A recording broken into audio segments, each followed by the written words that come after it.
우리는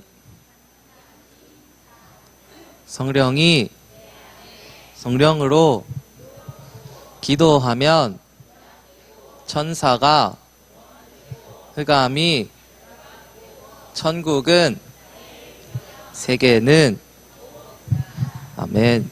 네, 오늘 제목은 모든 삶은 보좌의 캠프입니다. 보좌의 캠프. 그러면서 다니엘 6장 10절 말씀이 본문으로 나왔죠.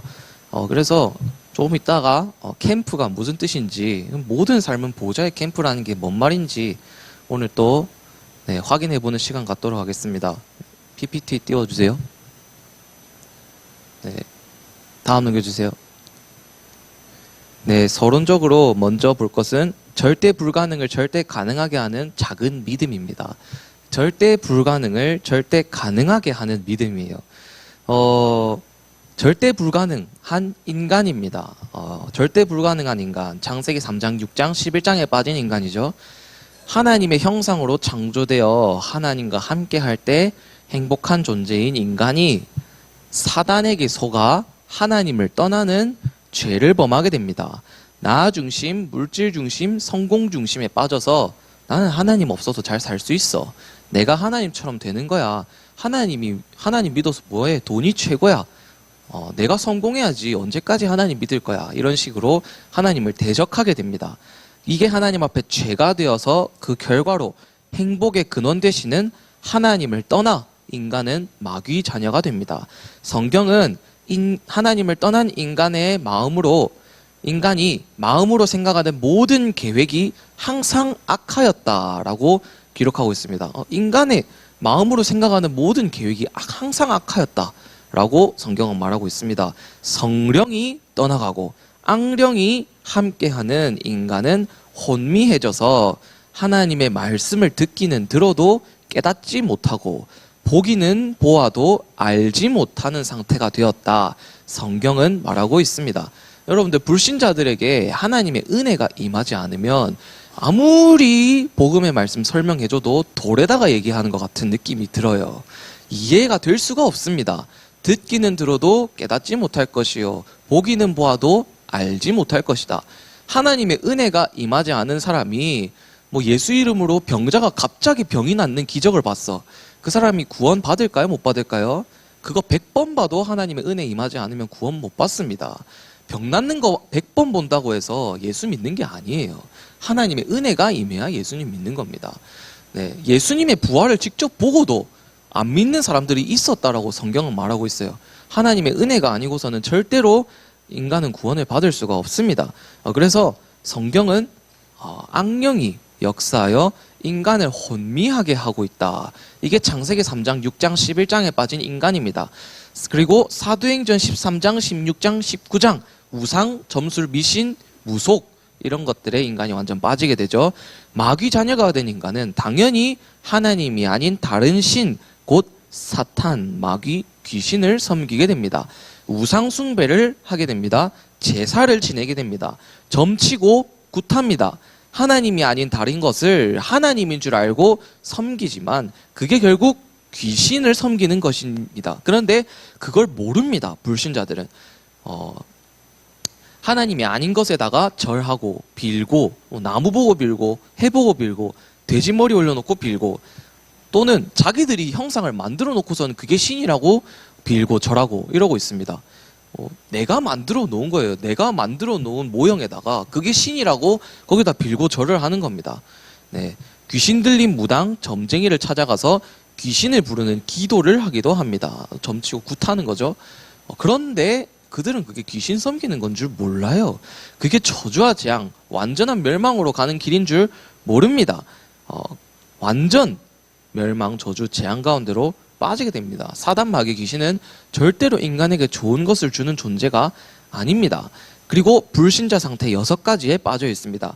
마귀 자녀가 된 인간은 우상 숭배를 하게 되고 정신의 문제가 올 수밖에 없습니다. 불안하고 걱정되고 염려되며 우울합니다. 삶의 이유를 찾지 못합니다. 분노에 가득 차 있습니다. 사람에 대한 상처로 마음이 가득 차 있습니다. 그래서 사람을 사랑하지 못하고 항상 의심합니다. 실제로 귀신이 보이기도 하며 귀신의 음성이 귀에 들리기도 합니다. 정신이 시달리는 거죠. 악몽에 꾸기도 합니다. 가위에 눌리기도 합니다. 이렇게 시달리는 사람은 당연히 몸도 아프게 되어 있습니다. 이렇게 지옥같이 살다가 죽어서 지옥에 갑니다. 이것을 보고 이것을 자신의 자녀에게도 그대로 물려줍니다. 내 뜻대로 되지 않아요. 내가 잘못 살아서 내 자식만큼은 그렇게 안 살기를 바랬지만 결국 그렇게 살게 되는 게 불신자 인생입니다. 결국 그렇게 돌아가게 되어 있어요. 그대로 물려줍니다. 그래서 이 12가지 문제죠. 지금 제가 말한 게 12가지 문제입니다. 나 중심, 물질 중심, 성공 중심, 우상, 미신, 무속, 점술, 그리고 불신자 상태 6가지. 여기서 빠져나올 수 있는 길은 없습니다. 불가능을 넘어서 절대 불가능입니다. 인간으로서는 여기서 빠져나올 길이 없습니다. 어느 날 들어온 저주와 재앙, 그 앞에서 내가 명문대학교 졸업장을 내놓는다? 그게 무슨 소용입니까? 내가 100억, 1000억을 내놓았다? 어느 날 들이닥쳐온 저주와 재앙을 막을 수가 없습니다. 많은 사람들의 존경, 인기, 그게 무슨 소용입니까? 그게 이 12가지 문제를 해결할 수가 없습니다. 사단을 이길 수가 없습니다. 그래서 인간은 절대 불가능입니다. 착하다고 여기서 빠져나올 수 있는 게 아닙니다. 세상 사람들이 하는 말 중에서 이런 말이 있어요. 보통 나쁜 짓 하는 사람이 잘 되고 착한 짓 하는 사람이 잘 안 되면 사람들이 하는 말이 있죠. 아이고, 하늘은 참 불공평하기도 하지. 저렇게 착하게 살았던 사람이 왜 저렇게 고난당할까, 고통당할까 하는 얘기들도 하기도 합니다. 네, 착하다고 구원받는 게 아니에요. 착하다고 이 12가지 저주와 재앙에서 빠져나오는 게 아닙니다. 인간으로서는 절대 불가능입니다. 구원은 절대 불가능해요. 인간이 하나님을 떠났기 때문에. 사단을 인간이 이길 수가 없습니다. 지옥 배경을, 근본 문제를, 하나님 떠난 문제를 인간이 해결할 수가 없습니다. 자, 그래서 인간을 구원하시기 위해서는 하나님의 은혜가 필요한 겁니다. 2번 아가페 사랑이라고 되어 있어요. 아가페 사랑, 누구 사랑이죠? 네, 하나님 사랑, 바로 아가페 사랑입니다. 아가페 사랑은 조건 없는 사랑을 의미합니다. 조건 없는 하나님의 사랑, 그게 아가페 사랑이에요. 인간은 하나님을 대적하고 배신하여서 하나님을 떠나는 죄를 범했습니다. 그런데 하나님은 인간을 사랑하셨고 그래서 인간을 구원하시길 원하셨습니다. 그렇게 하나님은 인간에게 구원의 길을 열어주셨는데 하나님이 인간을 구원하시기로 하신 방법이 바로 그리스도를 보내시겠다 약속하신 것입니다. 그 그리스도, 인간의 모든 죄를 해결하시고 사단의 권세를 박살내시고 하나님 만나는 길을 열어주신 그리스도를 보내겠다고 약속하셨는데 그렇게 성경의 약속 그대로 태어나셨으며 이 땅에서 사셨고 십자가에서 죽으셨고 3일 만에 부활하신 그분이 이 세상에 딱 한 분 계셨습니다. 그분이 누구시죠? 예수님입니다. 그래서 예수님을 그리스도로 믿고 영접하면 하나님의 자녀가 되는 것입니다. 자, 오늘 무슨 주일이죠? 부활주일입니다. 나중에 결론 부분에 가서 부활의 의미에 대해서 조금 더 깊이 알아볼 텐데 예수님이 우리를 위해서 십자가에서 죽으시고 부활하신 거예요. 그래서 모든 문제 해결자 그리스도로서의 일을 완성하신 겁니다. 네. 오늘은 부활주일인데 몇 주 뒤면은 5월 5일에 누구 생일이죠? 우리 석가모님 생일이에요. 그분이 그리스도라면 우리가 그분을 믿어야 되겠죠. 그런데 석가모니도 그리스도가 필요한 원죄를 가진 인간입니다. 네, 석가모니는 그리스도가 아니에요. 그리스도가 필요한 인간입니다. 네, 그는 신이 아니에요. 예수님이 하나님의 아들 그리스도 되십니다. 네, 그래서 인간으로선 절대 불가능하지만 하나님이 열어주신 구원의 길은 절대 가능입니다. 그리고 특징입니다. 아가페 사랑의 특징은 일방적이라는 것입니다. 쌍방이 아니에요. 인간과 하나님이 서로 사랑한 게 아니에요. 하나님이 일방적으로 인간을 사랑하셨습니다. 인간은 하나님을 배신했어요. 오히려 하나님께로 멀어지려고 합니다. 그게 인간의 본성이에요. 그런데 하나님은 인간을 끝까지 사랑하십니다. 일방적이에요. 요한복음 15장 16절에 이렇게 말씀하십니다. 너희가 나를 택한 것이 아니라 내가 너를 택하여 세웠다. 예수님이 말씀하십니다. 우리가 예수님을 택한 게 아니라 예수님이 우리를 하나님의 자녀로 택하신 것입니다. 로마서 5장 8절에 보면 우리가 아직 죄인 되었을 때에 라고 나오는데 이처럼 인간은 하나님을 떠났습니다. 그런데 그 뒤에 나오죠. 그리스도께서 우리를 위하여 죽으사 하나님 죽으시고 부활하심으로 하나님께서 우리에 대한 자기의 사랑을 확증하셨느니라. 하나님은 우리를 너무나도 사랑하셔서 직접 사람의 몸을 입고 이 땅에 그리스도로 오셔서 우리의 모든 죄를 대신해서 십자가에서 죽으시고 부활하신 것입니다.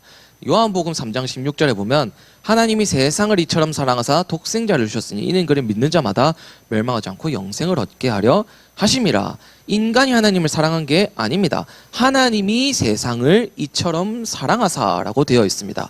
에베소서 2장 8절에는 그 은혜에 의하여 믿음으로 말미암아 구원받았다. 이것은 너희에게서 나온 것이 아니다라고 말씀하고 있습니다. 구원은 우리에게서 난 것이 아닙니다. 그 뒤에 나오죠. 이 구원은 하나님의 선물이라고 말씀하고 있습니다. 하나님의 일방적인 선물입니다. 하나님은 우리와 의논하지 않으시고 일방적으로 그리스도 보내겠다고 약속하셨으며 그 약속을 그대로 성취하셨고 그 하나님의 놀라우신 뜻과 계획 아래에 우리는 구원을 받아서 하나님의 자녀가 된 것입니다. 이 얼마나 큰 은혜입니까?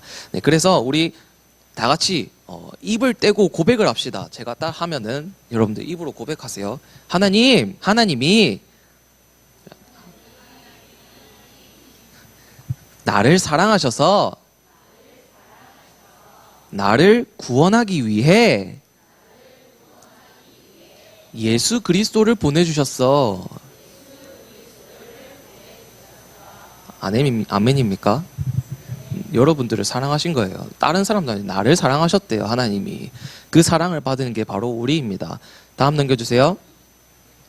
부활하신 예수님이 렘넌트들에게 하시는 말씀이 있습니다. 요한복음 21장 15절에서 18절. 자, 예수님이 베드로에게 질문하십니다. 저 그림처럼. 자, 베드로가 지금 어떤 상황이냐? 십자가에서 예수님이 못 박히실 때 사람들이 베드로 보고 이렇게 말합니다. 네 예수님 제자 아니냐? 이렇게 물어보니까 베드로가 어떻게 하죠? 죽을 수도 있으니까 예수님 아는 척했다간 죽을 것 같으니까 예수님을 3번씩이나 부인합니다. 나 저 사람 모른다 하면서 욕하고 침뱉어요. 베드로가. 그러고 난 다음에 예수님이 십자가에서 죽으십니다. 그리고 베드로는 다시 물고기 잡으러 갑니다. 원래 어부였잖아요, 베드로가. 그래서 다시 물고기 잡으러 갑니다. 그 베드로를 부활하신 예수님이 찾아가십니다. 그 베드로에게 또 예수님이 직접 물어보십니다. 뭐라고 물어보시느냐? 네가 나를 사랑하느냐? 라고 물어보십니다. 네가 나를 사랑하느냐? 이 질문 안에는 큰 의미가 있습니다. 그냥 단순하게 네가 나를 사랑하느냐 물어보는 것일 수도 있겠지만 이 질문을 한다는 건 무슨 의미냐면 예수님이 베드로를 어마어마하게 사랑하고 있다는 의미예요. 무슨 말인지 알겠죠? 아니 사랑하지도 않는 사람한테 네가 나를 사랑하냐고 왜 물어봅니까? 예수님이 베드로를 너무 사랑하셔서 물어보시는 거예요. 그리고 베드로야, 너는 나를 3번이나 부인하고 물고기 잡고 있지만 나는 여전히 너를 사랑하고 있다. 너도 나를 사랑하지? 이 뜻이에요. 네, 지금 이 시간 렘넌트들에게도 똑같이 예수님이 질문하십니다. 나는 너무나도 너를 사랑해서 너를 대신해서 십자가 졌어. 십자가에서 죽기까지 했어. 너도 나를 사랑하지? 이렇게 지금 예수님이 우리 렘넌트들에게 질문하십니다. 예수님의 그 질문에 우리 렘넌트들이 어떻게 대답할 건가요? 네, 베드로의 대답입니다. 내가 주님을 사랑하는 줄 주님이 아시나이다. 이게 렘넌트들의 고백이 되어야 됩니다. 나도 주님을 사랑해요. 나도 예수님을 사랑해요. 이 고백이 나와야 돼요. 절대로 하나님이 나를 짝사랑하게 하지 마시기 바랍니다. 하나님이 나를 짝사랑하게 하면 안 돼요. 네, 구원 받았으니까 이제 나도 하나님을 향한 사랑을 마음껏 고백해야 됩니다. 그리고 예수님이 또 말씀하십니다. 네가 나를 사랑한다면 237 치유 서밋에 방향 맞춰라. 이렇게 말씀하시는 겁니다. 내 어린 양을 먹이라. 내 양을 치라. 말씀하시죠. 237 치유 서밋에 방향 맞춰야 됩니다. 렘넌트들이 나를 조건 없이 구원하신 하나님의 은혜에 정말 감사하고 하나님을 사랑한다면 하나님의 소원인 237 치유 서밋에 방향 맞춰야 됩니다. 그래서 어리지만 언약 붙잡으시기 바랍니다. 나는 반드시 하나님의 소원인 세계복음화하는 렘넌트가 될 거야. 하나님이 나를 세계복음화 렘넌트로 부르셨어. 이 언약 붙잡고 기도만 하시면 하나님이 강권적으로 이끌어 나가실 것입니다. 내 수준 솔직히 상관없어요. 하나님이 끌고 가십니다. 그냥 이 언약이면 언약이 그래요. 언약이 절대로 일방적입니다. 네, 쌍방이 아니에요. 다음 넘겨주세요. 본론입니다. 좋은 일도 안 좋은 일도 모두 하나님의 계획 속에 있습니다. 좋은 일도 안 좋은 일도 모두 하나님의 계획 속에 있습니다. 자, 여기 보면 자, 우리가 보통은 계속 말씀에서 나오기 때문에 안 좋은 일에도 하나님의 계획이 있다라고 이렇게 받아들여지는 경우가 많은데 좋은 일에도 하나님의 계획이 있어요. 좋은 일에도. 자, 우리 문제 오면 하나님한테 기도하잖아요. 보통 문제 오면 하나님한테 엎드립니다. 생전 안 하던 기도도 문제 오면 해요. 하나님 찾으면서. 자, 근데 우리 좋은 일이 있을 때 하나님한테 기도합니까? 자, 예를 들어서 내가 갑자기 좋은 일이 생겼어요. 자, 여러분들 지금 혹시 건강하죠? 여러분들 건강하잖아요. 맞죠? 자, 그러면 하나님, 나에게 왜 건강 주셨습니까? 기도하는 친구 있어요? 하나님이 왜 나를 건강하게 해주셨지? 아니, 병이 왔을 때는 하나님, 이 질병에는 무슨 계획이 있습니까? 질문하면서. 왜 건강할 땐 질문 안 하죠? 하나님이 나를 건강하게 하시는 이유가 있어요. 뭐 때문이겠어요? 네, 마음껏 돌아다니면서 세계복음화 하라고, 하나님 영광 빛을 비추라고. 그러니까 좋은 일에도 안 좋은 일에도 하나님의 계획이 있습니다. 자, 그래서 오늘 제목이 삶은 보좌의 모든 삶은 보좌의 캠프라고 되어 있는데, 이 캠프라는 단어 앞에는 전도라는 말이 빠져 있어요. 자, 학업 캠프라고 하면은 보통은 공부하는 걸 말해요. 모여서 공부하는 거. 자, 그러면 전도 캠프는 뭘까요? 말 그대로 전도하는 걸 쉽게 설명해서, 자, 그럼 조금 더 전도 캠프의 의미를 설명하자면, 여러분들 빛이잖아요. 맞죠? 빛이신 그리스도께서 여러분들에게 임하셨잖아요. 그래서 이사야서 60장에 보면 일어나 빛을 발하라, 그 빛이 이미 너희 위에 임하여 있다 말씀하셨죠. 여러분들에게 임한 그 빛을 비추는 게 바로 캠프입니다. 막 돌아다니면서 전도지 뿌리고 전도하고 예수천당 불신지어 하는 게 전도 캠프가 아니라, 빛인 예수 그리스도를 비추는 것, 현장을 놓고 기도하는 것, 내가 그 현장에 전도를 놓고 마음을 품고 있는 것 자체도 캠프입니다. 그래서 모든 삶은 전도 캠프. 앞에 단어가 하나 생략됐어요. 전도 캠프. 자, 그래서 우리에게 일어나는 모든 좋은 일도 안 좋은 일도 하나님이 영혼을 구원하시기 위해서 계획하신 전도 캠프다. 이렇게 깨달아져야 돼요. 전도 캠프. 캠프라는 단어를 그렇게 이해해야 됩니다. 그래서 좋은 일이 있으면 안 좋은 일이 있으면 과연 이게 안 좋은 일인가? 한 번 더 생각해 봐야 돼요. 하나님은 우리에게 가장 좋은 것만을 주시는 분이십니다. 자, 그래서 모든 문제는 답이라고 되어 있는데, 문제는 반드시 답이 있다. 나왔죠? 시간이 얼마 없어요. 그래서 렘넌트 7명이 쭉 다 나오는데, 맨 처음 나오는 요셉만 한번 간단하게 봅시다. 요셉은 문제가 있었어요. 어린 요셉에게. 무슨 문제죠? 가정 문제가 있었습니다. 요셉은 동생 베냐민을 어머니가 낳다가 요셉이 아주 어릴 때 어머니가 돌아가셨어요. 그래서 요셉은 어머니 없이 살았습니다. 어머니의 사랑이 가장 필요한 때에 어머니의 사랑을 받지 못하고 자랐어요. 자, 그리고 요셉 위에는 배다른 형제들이 너무나도 많았어요. 어머니가 다른 형들이 너무 많았어요. 그 형들이 요셉을 사랑해주면 참 좋았겠지만 요셉을 어떻게 했죠? 왕따시켰어요. 그래서 어떻게까지 왕따시켰느냐? 그냥 괴롭힌 정도가 아니에요. 요셉을 죽이려고 했습니다. 이 형들이. 그러한 극심한 왕따 속에 살았어요. 아니, 학교 친구들에게 왕따 당하면 학교 안 가면 그만이고 전학 가면 그만이에요. 막말로. 그런데 가정에서 왕따 당하면 어떻게 해야 돼요? 방법이 없어요. 그냥 거기서 살아야 돼요. 네, 전 진짜 어두컴컴하죠. 골 때리죠. 네, 이게 요셉이 가진 문제였습니다. 요셉에게 있는 문제. 그런데 그 문제는 항상 답이 있어요. 하나님 자녀에게 문제는 답이 있습니다. 요셉이 어떤 답을 발견했죠? 꿈을 꿀 정도로 세계복음화의 언약을 붙잡았어요. 요셉은 그 문제 속에서 세계복음화의 꿈을 꾸었습니다. 해와 달과 11별이 절하고 11볕단이 절을 하는 세계복음화의 꿈을 꿀 정도로 언약을 붙잡았던 게 요셉입니다. 자, 그래서 모든 문제에는 답이 있습니다. 다음 넘겨주세요. 네, 그리고 모든 갈등은 갱신입니다. 또 요셉을 보겠습니다. 요셉이 그렇게 애굽으로 팔려갔어요. 요셉을 형들이 죽이려고 했지만 요셉이 죽지 않아요. 그래서 또 죽이려고 하는데 그래도 그 중에서 조금 요셉을 생각해주는 형이 생각해주는 거라고 생각하기도 조금 그렇긴 한데 어떻게 하냐면 야 죽이는 건 좀 그렇지 않냐. 우리가 그냥 애굽에 팔아버리자 이렇게 된 거예요. 그래서 애굽의 노예로 형들이 요셉을 팔아버립니다. 그리고 군대 장관 보디발의 집에 팔려서 노예가 되게 되어요. 자, 그렇게 해서 요셉이 노예 생활을 하죠. 근데 노예 생활을 하는 중에도 하나님이 요셉과 함께 하심이 너무 보이는 거예요. 요셉 가는 곳이 막 살아나요. 그래서 보디발이 요셉에게 직급을 줍니다. 자기의 모든 경제를 담당하게 해요. 그런 자리에 올라갔습니다. 그런데 어떤 일이 벌어지느냐? 보디발의 아내가 요셉이 좀 잘생겼나 봐요. 성경에 보면 용모가 빼어났다고 되어 있거든요. 요셉이. 자, 그래서 이 보디발의 아내가 요셉을 꼬시기 시작합니다. 바람을 피려고 시도를 한 거죠. 그렇게 해서 요셉이랑 막 실랑이를 하는데 요셉은 어떻게 하냐면 싫다고 거절을 해요.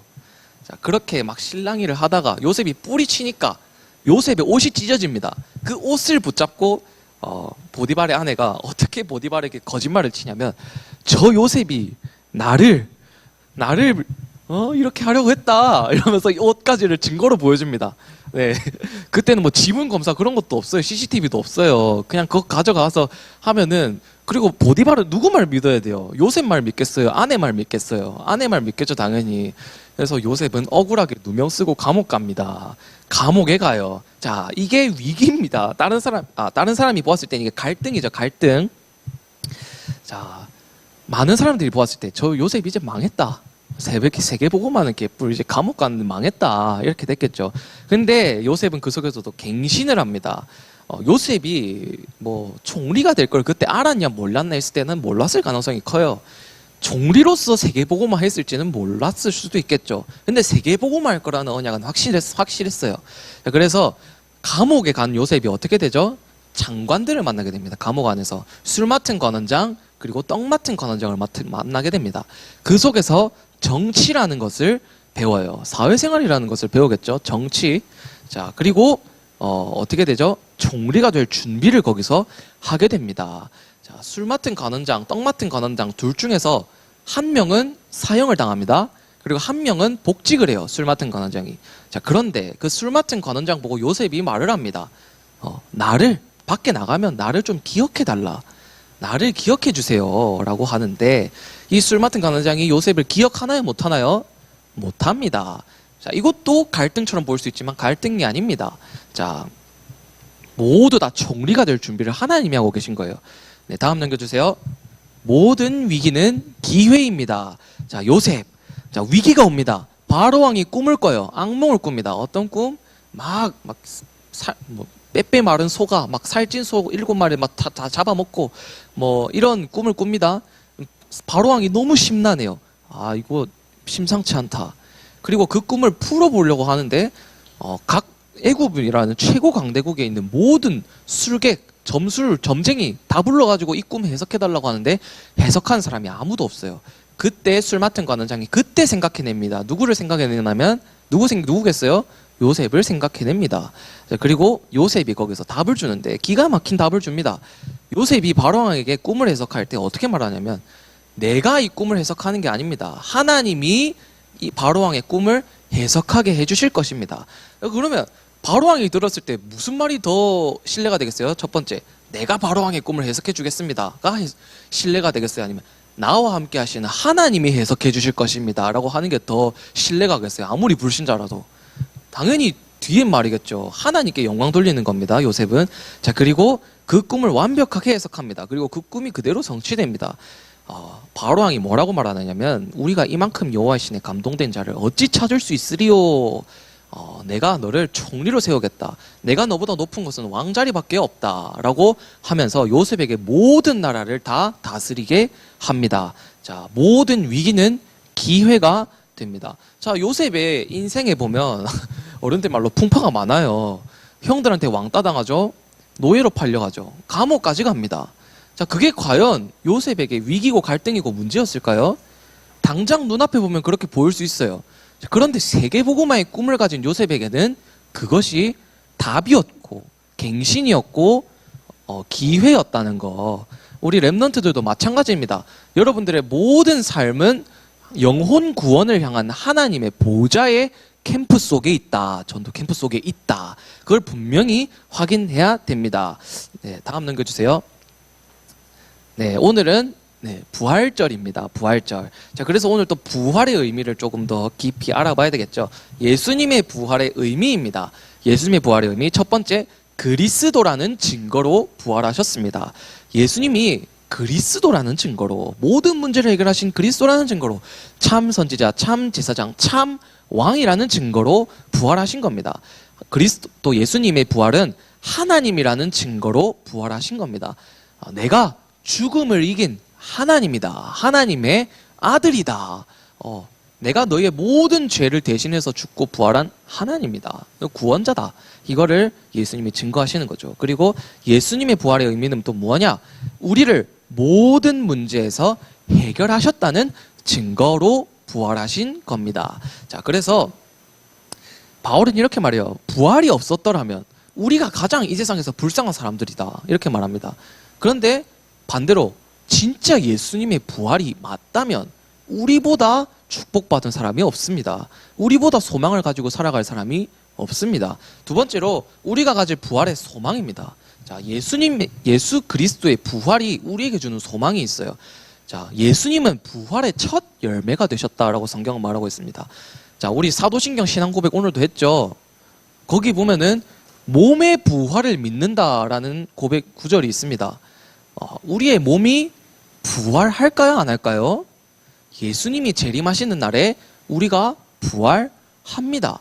예수님이 부활의 첫 열매가 되셨어요. 그래서 우리도 예수님이 재림하시는 날에 정말 영화롭고 영원하고 완전하고 영적인 몸으로 부활할 것입니다. 그 부활한 몸으로 어디서 살 거냐? 시기가 없고 염려가 없고 죄도 없고 의심도 없고 두려움도 없고 질투도 없는 새 하늘과 새 땅에서 영원히 삼위일체 하나님과 함께하며 행복하게 살 것이다. 성경은 그렇게 말하고 있습니다. 이게 바로 우리가 가질 부활의 소망입니다. 네, 그리고 부활 메시지, 예수 그리스도의 부활 메시지를 우리가 또 붙잡고 이 땅에서 살아가야 되겠죠. 모든 민족으로 가서 가라. 그리고 만민에게 가라. 땅끝까지 가라. 즉 237 5천 종족을 치유하고 서밋 만드는 언약을 붙잡아라. 이 말씀을 주시는 겁니다. 그래서 부활의 의미가 정말 많아요. 그냥 예수님이 부활하셨네 생각할 수도 있겠지만 그 부활 속에 우리가 묵상할 수 있는 것들이 너무나도 많습니다.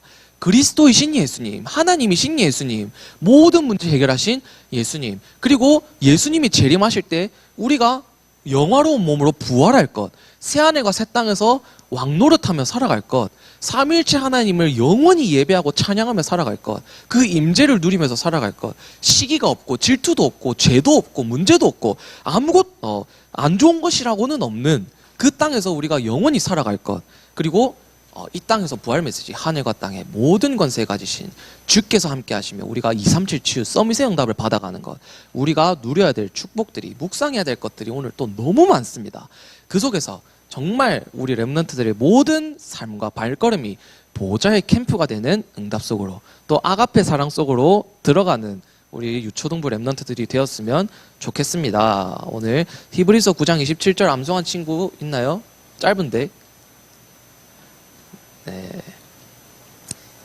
다 같이 하겠습니다. 시작. 히브리서 9장 27절.